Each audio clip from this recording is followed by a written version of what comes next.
Alam mo ma'am, hindi ako tumitingin minsan sa partido, minsan when it's due, it's due.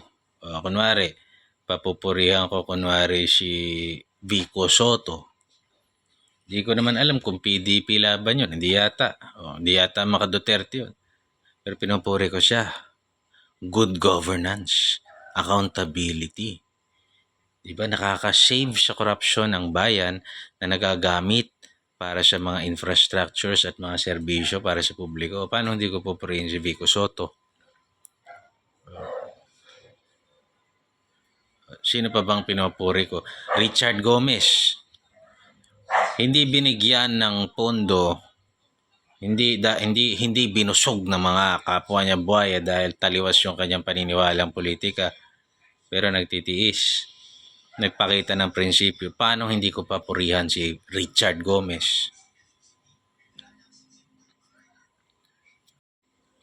Maraming tao ang kapuri-puri. Maraming tao ang kapuri-puri. Pero mas marami yung hindi. Sa nakikita ko. Utang ina, kung yung Quadcom naman, Tricom, Office of the President, si Tambaluslos, mga Pinklawan, mga tumatakbong Risa Ontiveros. Putang ina pa, paano pupuri mo dyan? Kasinungalingan yung pupuri mo dyan. Ang pupuri lang dyan yung bata na makitid pa yung isip, di niya pa alam yung mundo.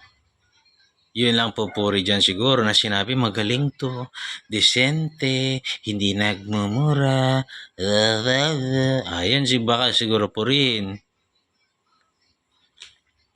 Yung mga bulag,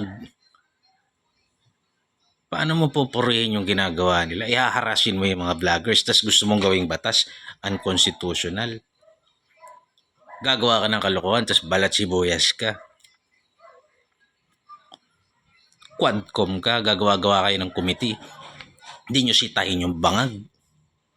Paano mo pupurihin nyo? Confidential funds ni Sarah, tinitira nyo. Without even knowing na ginastos naman sa tama. Tapos sasabihin may mga magpapakalat, corrupt, tambalustay. Gaganunin nyo kung sino yung matino. Paano hindi ka magalit sa mga tumitira sa kanya? Hindi ba mga baog yung mga tumitira sa kanya? Mga pisot, mga yawa. O di ba mga demonyo yung mga gumagawa nun? Pero yung pagbintangan mo yung kapwa mo, bagago yun.